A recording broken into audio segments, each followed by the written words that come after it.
Sejam bem-vindos mais uma vez aqui ao nosso estúdio Nossa Mente Mestre.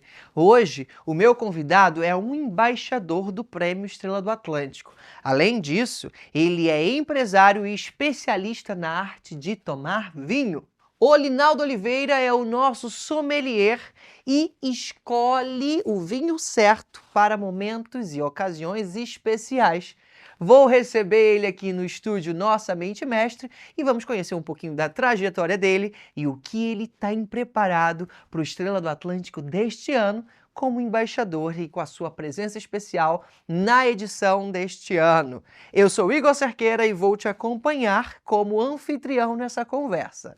Tá preparado? Então já vai lá na adega, busca um vinho, porque hoje a conversa é especial.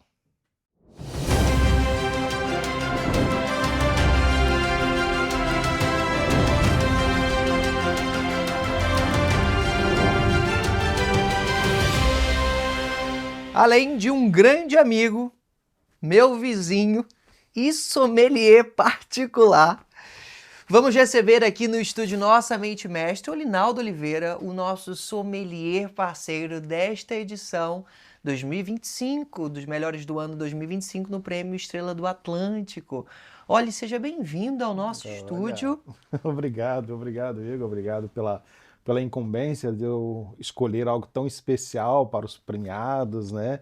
E foi, assim, realmente uma tarefa bem interessante, acho que muito bom, e é o que eu faço e é o que eu tenho paixão, né? Então, é, foi fácil, escolher uma Claro, coisa com boa. muitos anos de experiência também, assim fica mais fácil. Agora me conta, que coragem foi essa de sair do Brasil, vir para Portugal para empreender no mundo do vinho? Brasileiro em Portugal. Muitas pessoas falam às vezes, sabe, às vezes eu me pego com algumas pessoas falando exatamente sobre isso, né? Falando, olha, como é que pode um brasileiro falar sobre vinho, inventar de fazer algo sobre vinho aqui em Portugal?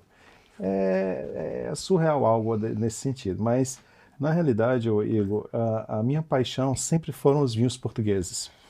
Sempre, porque por toda a minha trajetória, os vinhos portugueses sempre foram aquilo que mais me impressionou em termos de custo-benefício e tal, produção.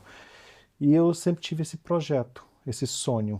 E acabou que realmente eu tive a oportunidade, e há 5, já entrando para o 6º ano, eu já consigo hoje ter aqui, né, empreender em Portugal, na área do vinho. Mas eu imagino que essa trajetória não deve ter sido fácil, né? Onde que ela começou? Me conta um pouco mais das suas origens. É interessante, eu era perfumista no início da minha vida. Imagina eu com 20, 21 anos de idade, eu sendo um perfumista, de repente eu vejo uma adega climatizada e aquilo tudo me encantou.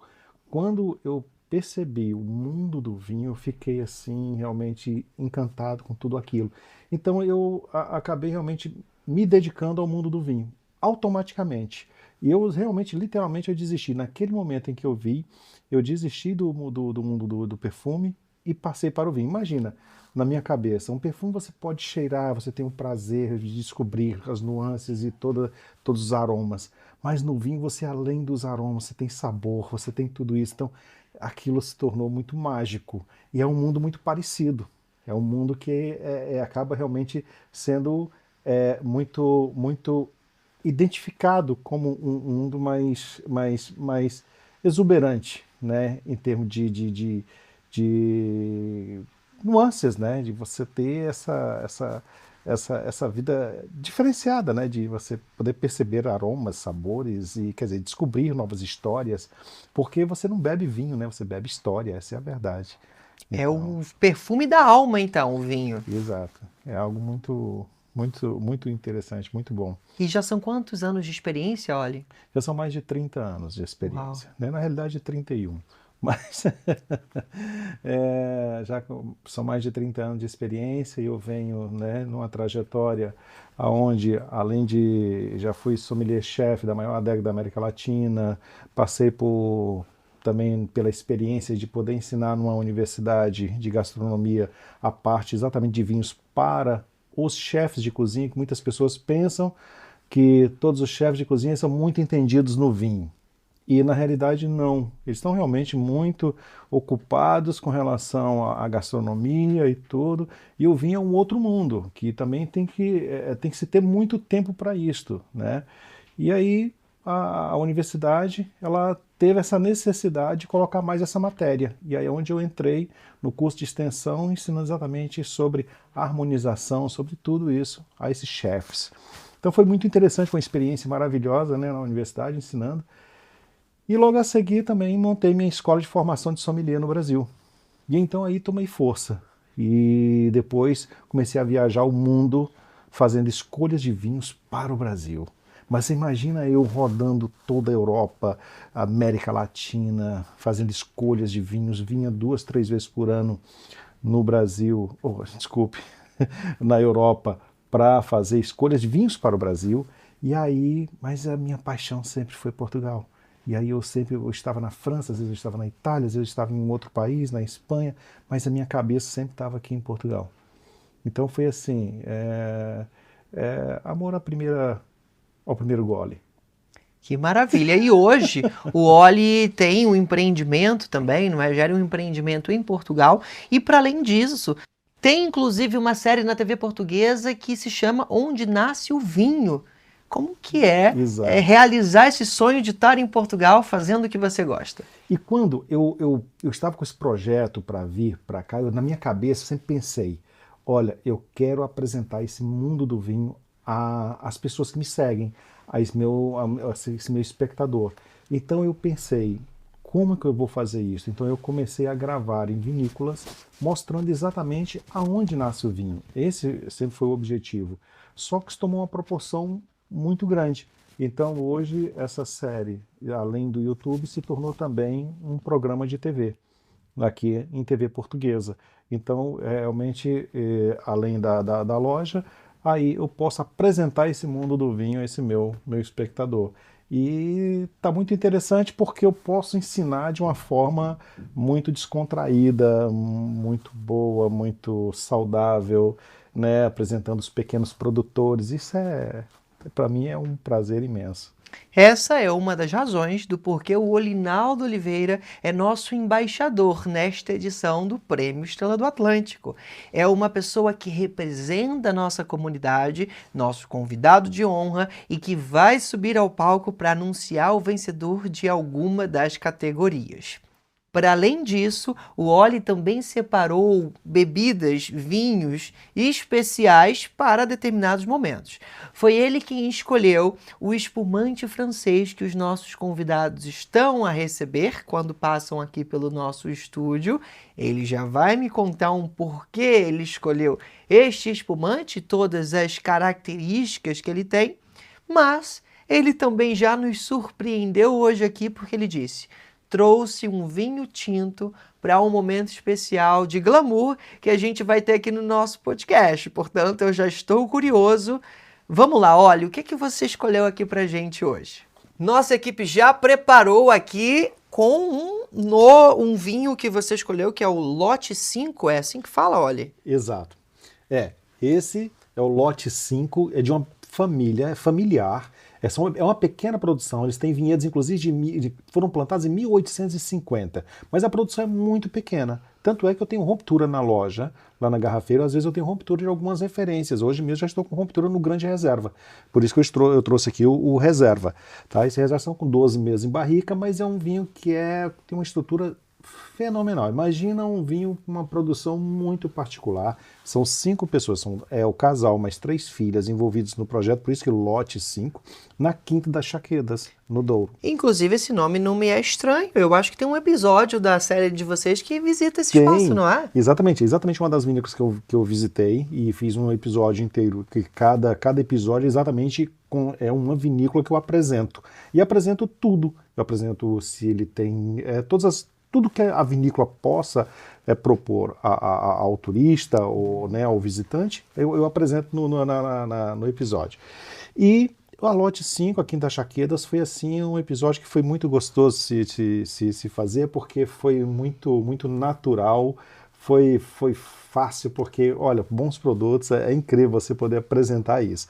Então, o lote 5 foi, assim, uma grande valia, foi muito, muito, muito bom para mim. Olha, vou aproveitar essa oportunidade e também de quem está assistindo de casa, porque por vezes eu sei que as pessoas têm dificuldade de saber como escolher um bom vinho. E aí eu quero saber se é mito ou se é verdade que a profundidade da garrafa traduz alguma coisa na qualidade do vinho. Boa questão. Bom, eu já entrei em algumas discussões na internet com relação a isso. Na realidade, olha só, é muito interessante, porque qualquer produtor ele pode ele pode escolher uma garrafa X para representar o vinho dele. E às vezes tem garrafas mais bojudas, mais robustas e garrafas diferentes, mais finas, mais alongadas, de todas as formas. Só que tem uma coisa que tem que ser padrão. Ele tem que estar com o líquido nessa posição e tem que ter 750 ml. O único lugar onde eu posso dar uma diferença no vidro que não dê nenhum tipo de alteração na garrafa é no fundo. Então isso aqui é só uma correção para posicionamento de líquido e a quantidade que deve ter aqui de 750 ml. Não tem nada a ver com a qualidade ou com isso ou aquilo, porque se fosse todo mundo só ia fazer com fundo mais né? Isso Faz é sentido. mito.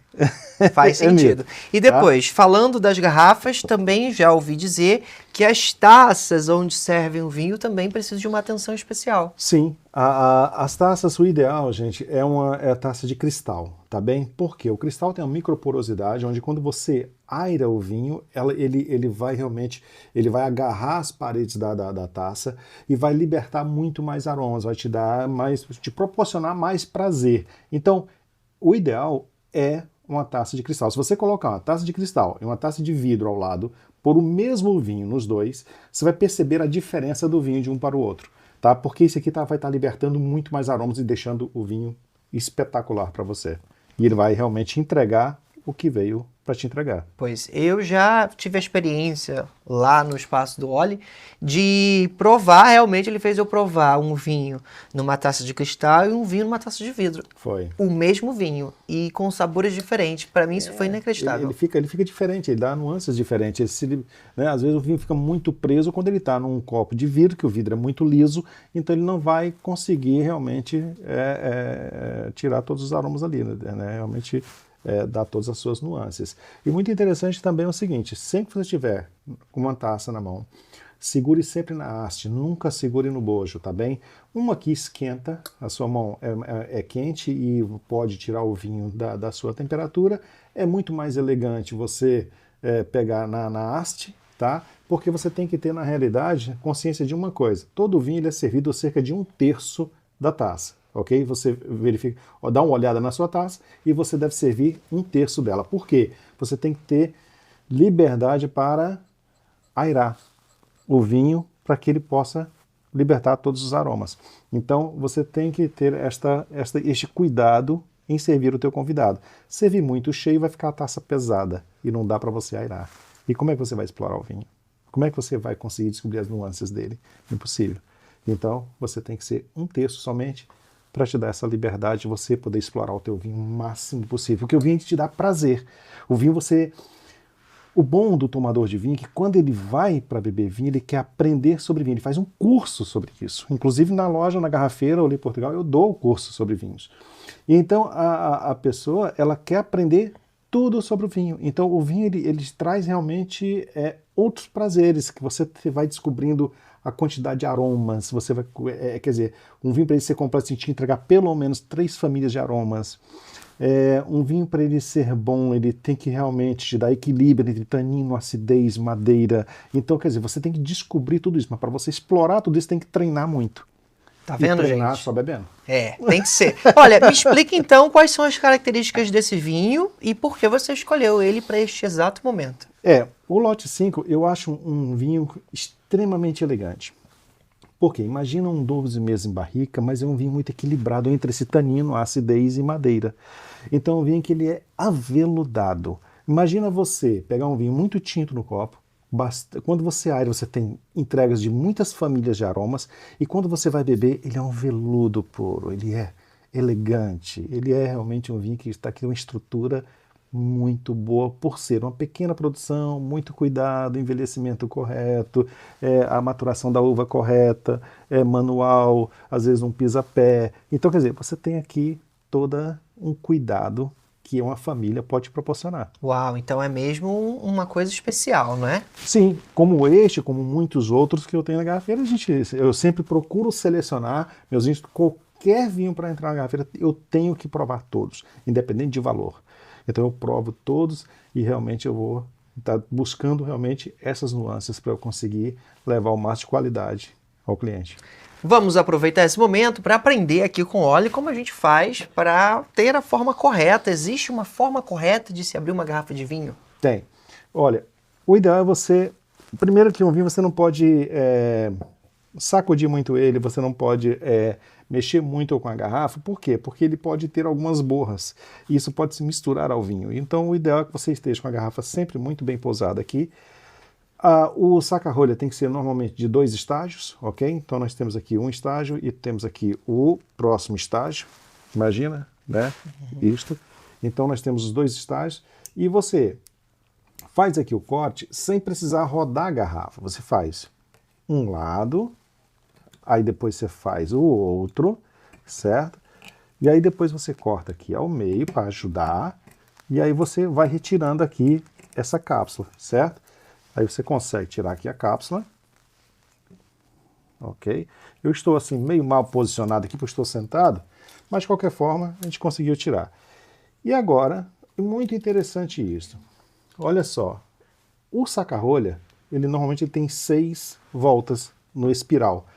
E esse espiral, você coloca aqui normalmente o segundo aqui, você faz isso e já cai no centro da rolha, certo? Aí você força a primeira e você começa a entrar com isso na rolha, certo? O espiral. Deixa somente um de fora, aí você vai no primeiro estágio e você sobe com ela sempre muito reta, você não pode envergar a rolha. Por que não envergar a rolha?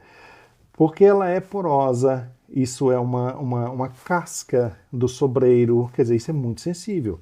E agora, o segundo estágio, aí você vai com ele sempre reto e aí o vinho já está aberto. Sem muita delonga. Exato. Retirou. Isso também vai ser polêmico, mas nunca cheire rolha. As Ok? pessoas também dizem que você poderia, né, na superstição, diz que você vê a qualidade de um vinho por cheirar a rolha. Isso tá errado, é Tá mito. errado, tá errado, Denise. Você deve olhar a rolha, saber se ela tem alguma fissura, se o vinho chegou a vazar, certo? E até em cima, se a rolha se ele não foi bem guardado o vinho, foi guardado sempre de pé e tal. Normalmente a rolha fica ressecada, ela racha e o vinho acaba saindo em cima, ok? E você tem que observar essa qualidade, tá, do vinho, da guarda dele. Então esse vinho aqui está perfeito, está tranquilo, a rolha, e você não precisa cheirar, somente fazer a análise da rolha. Claro. E falando sobre guardar a garrafa, o ideal é guardar ela em pé ou deitada? Sempre deitada porque a rolha ela precisa, como eu te falei, é madeira. Isso aqui é uma casca de uma árvore do sobreiro. Então ela precisa estar já umedecida, ela tem que estar hidratada com o próprio vinho, que aí ela expande e aí ela fecha a rolha e ela tem uma microoxigenação muito, muito, muito sutil, certo? Que permite o vinho ir envelhecendo, mais ainda na garrafa. Entendido. Ok? E na hora de servir, tá? Normalmente você serve aqui somente 1/3 do copo, ok? Claro, nunca se bebe sozinho. Você deve sempre servir a segundo copo. Se você não estiver bebendo, se estiver sozinho, não estiver com ninguém, sirva também o segundo copo e beba o segundo. E fica tudo certo. Agora, a forma de beber, melhor, é o seguinte. Você dá uma primeira cheirada com vinho parado, ok? Só para perceber se o vinho está ou não estragado, se está com cheiro de rolha, um bochonê, ou se ele está com algum acético, alguma coisa errada. Depois você dá 2 airadas no vinho. Você dá sempre essa primeira airada, certo? Só que você não... você deve airar muito bem e você não cheira nessa primeira airada. Por que você não cheira? Porque o primeiro que vai sair aqui é volátil, é o álcool, mais agressivo. E aí ele pode queimar a narina, você não vai perceber as nuances desses aromas quando vão te entregar. Você deve fazer isso a segunda vez para ele ficar mais suave. E aí você fazendo isso, aí sim você já pode levar o nariz. Aí você vai cheirar e você vai sentir aqui os aromas, às vezes um alcaçuz, um pouco a ameixa, a madeira, a baunilha. Você começa a descobrir as nuances que o vinho vai ter. E você vai explorando. É muito interessante, né, gente? Porque é um novo mundo que se abre, existem muitas possibilidades dentro do mundo do vinho, e você vai descobrindo até mesmo da onde aquele vinho vem, né? A produção dele de acordo com as características que você prova no vinho. Exato. Inclusive, existem provas às cegas do mundo, né? Campeonatos de pessoas que são especialistas nisso. Como é que funciona? Exatamente. A prova às cegas funciona no mundo todo. Inclusive, na Garrafeira, eu faço prova às cegas há mais de 5 anos. Imagina, eu faço provas às cegas todas as semanas. E então, isso nos proporciona um treino muito, muito, muito interessante. Porque aí, aqui, o vinho ele entrega tudo nos aromas, no sabor, ele vai entregando o terreno, o solo, ele vai entregando tudo. Então isso é muito, muito interessante estudar. Uau! E para beber, basta lavar bastante a língua, que é para poder você perceber todos os sabores que ele tem. Vamos então a isso.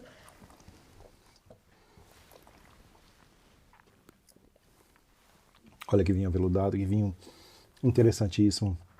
É um vinho que lhe dá prazer. Sofisticado, né? Você sente uma coisa sofisticada.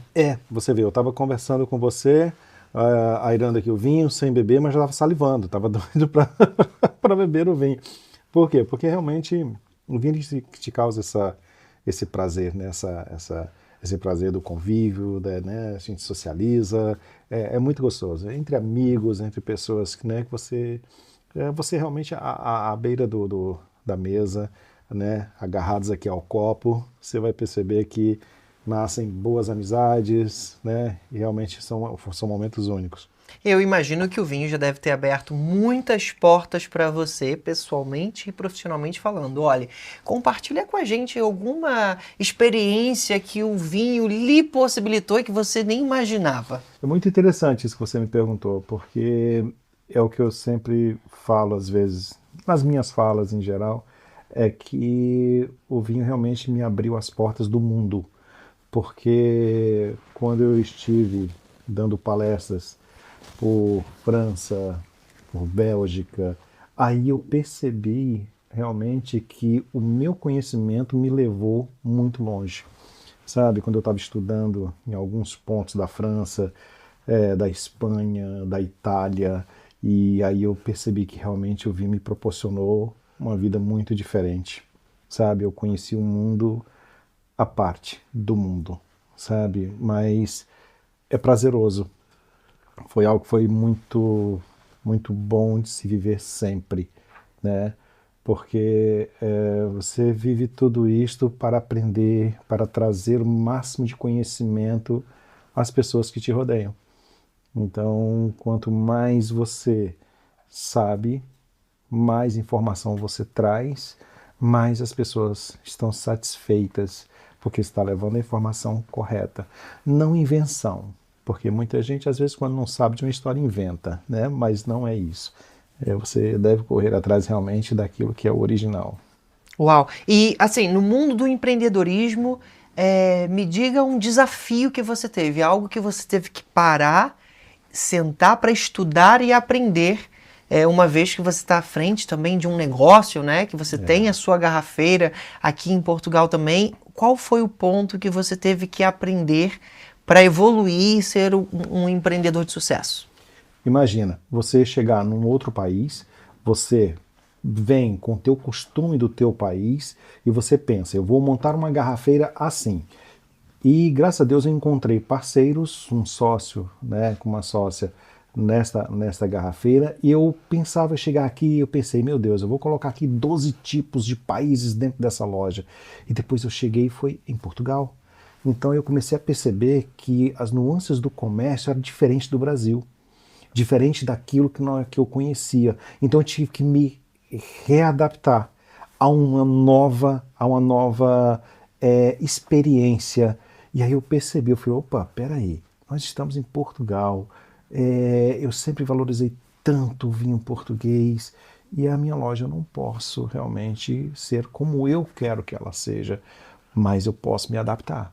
Então me adaptei, mais de 90% dos meus vinhos são portugueses e levo com a série Onde Nasce o Vinho na TV, que passa em mais de 5 países, eu levo essa cultura para fora, né, defendendo aí, né, o vinho, a vinha, defendendo a cultura portuguesa, como também em outros países, como eu vou fazer na série outras temporadas. E acho que realmente assim, essa readaptação foi um desafio. Então eu tive que reestruturar toda a minha mente para tudo isso. E é muito bom porque também ainda vem o meu know-how anterior, aonde eu vou e aplico, e hoje quem chega ao meu empreendimento percebe a diferença do tratamento e da informação e aquilo que eu realmente proporciono. Então, não só representando o Brasil no mundo, como o Olinaldo Oliveira, mas também Portugal. Exato. Isso é porque, né, levantamos essa bandeira também. Claro, claro que sim. Bem, embora você tenha também a representação do Brasil e Portugal, vejo que não só, porque o espumante escolhido para esta cerimônia especial é um francês. Essa curadoria foi, assim, espetacular, tá? Por que eu escolhi esse francês? Gente, ele é feito pelo método Champenoise. É um Chardonnay, tem a uva Chardonnay como Alicante e Gotê. É realmente um espumante que ele tem a máxima qualidade aí no método de elaboração dele, que é esse método tradicional, né? É de uma grande vinícola na Borgonha, e a Borgonha, eu tenho muito respeito por aquela região. Eu acho que a Borgonha é algo muito clássico para o mundo. E eu tinha que apresentar isso às pessoas especiais. E eu acho que realmente tá de bom tamanho. Foi assim, caiu como uma luva, sabe? Eu acho que as pessoas merecem isso, merecem essa qualidade, né, perceberem o que o Prêmio Estrela do Atlântico pode proporcionar para ela, né? Claro. Então eu acho que assim, foi sempre isso. Quando eu vi, eu percebi tudo no Prêmio Estrela do Atlântico, eu falei, peraí, vai ter que ser algo muito especial. Aí eu falei, tá aqui o que merecem. Maravilha. E todos os convidados que estão a passar aqui pelo estúdio Nossa Mente Mestre estão a receber um presente, não é? Junto com a carta de nomeação, e estão levando um desse para casa para poder brindar com a sua família, com a sua equipe, a essa nomeação, né, de um momento tão importante e que posiciona a nossa comunidade imigrante e empreendedora num spot de glamour, de prestígio, para que a gente possa celebrar as batalhas. Por vezes a gente está tão ocupado pensando nas dificuldades que a gente tem no trabalho, que às vezes a gente esquece de comemorar as conquistas. Então, acho que foi uma boa escolha, eu já aprovei e acho que sim, foi uma boa escolha para as pessoas que estão nomeadas ao prêmio. Mas eu acho que isso também traz um pouco de spoiler do que vem por aí na sua carreira, não é, Oli? O que a gente pode partilhar com o pessoal que está de casa para os próximos passos da carreira do Olinaldo, das próximas temporadas da série que o pessoal pode acompanhar no YouTube? A minha terceira temporada vai ser exatamente França. Então eu estou reservando, inclusive hoje tive reunião com produtores de Bordeaux e também da Borgonha. Vou fazer também um pouco de Provence e vou fazer inclusive uma prova às cegas em Paris, vai ser um dos episódios. Uau! Então a gente já tem aqui um breaking news. Eu não estava sabendo disso. Descobri aqui agora junto com vocês. Então vem coisa boa por aí. Vem coisa boa por aí. Assistem a série que vale muito a pena.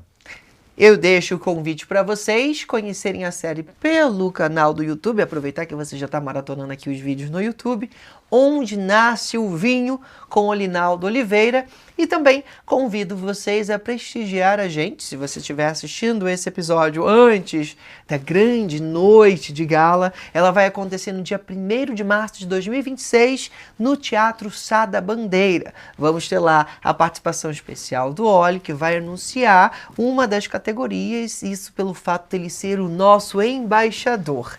Olha, qual que é a mensagem final que você deixa para quem está assistindo a gente de casa para aprender a comemorar as conquistas, as vitórias, principalmente os empreendedores que estão nos assistindo, que por vezes estão tão centrados ali no trabalho e por vezes esquecem de comemorar as pequenas conquistas. Será que é bom acompanhado de um vinho? Continue a empreender, acredite em vossos projetos, por mais que sejam pequenos, mas a persistência e você acreditar é o que vai te levar ao sucesso. Então, persista, seja corajoso e não olhe para o lado. Vá para frente. Um brinde. Obrigado, Oli, por estar aqui com a gente. E você que está presente aqui com a gente, eu convido a continuar maratonando as histórias de empreendedores que passaram aqui pelo estúdio de Nossa Mente Mestre no nosso podcast Estrela do Atlântico. Eu te espero já lá no próximo episódio. Um brinde, saúde e até a próxima. Até a próxima.